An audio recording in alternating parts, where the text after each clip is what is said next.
morning mga tol. Ang gagawin natin ngayon ay linya ng tubig sa isang site na ginagawa natin. Dahil wala pang kuryente mga tol, dito natin bubuin muna yung abang sa lababo tsaka sa CR.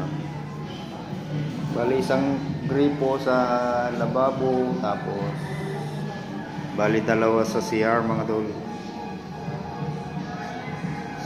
Kasi yung sa abang ng bidet lalagyan daw natin para may pang-spray sila.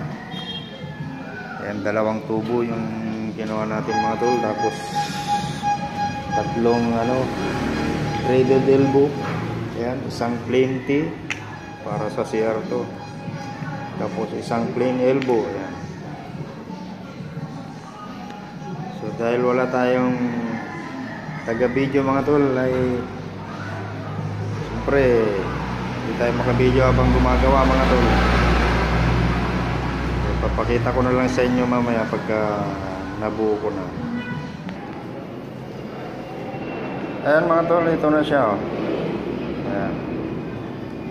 Ito yung para sa CR.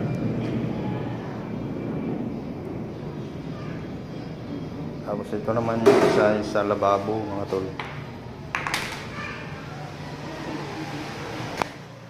Pwede na nating dalhin doon sa site mga tol. Abang lang yan mga tol para mapalitadaan na yung wall. Ayun, ito na mga tol, may kabit na natin.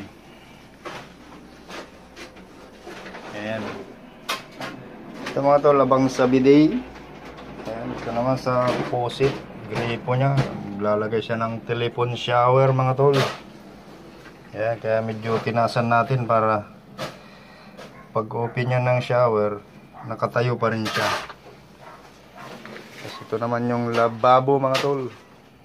Ayan. Medyo tinastin natin ng konti para pag nag-tile siya ay mataas pa rin. Ayan. Tapos dito sila magpapanagpo mga tol. Ayan. Diyan sa wall maglalagay ng elbow rito, dudugtong doon.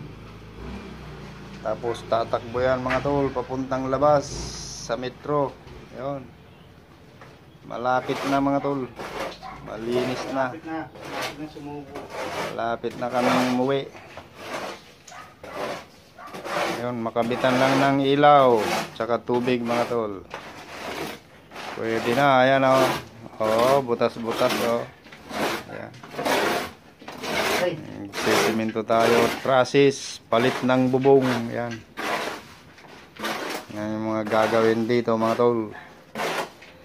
Tapos kwartawin yan. Mag-o-open tayo dyan. Kasi napader tong kalahati mga tol.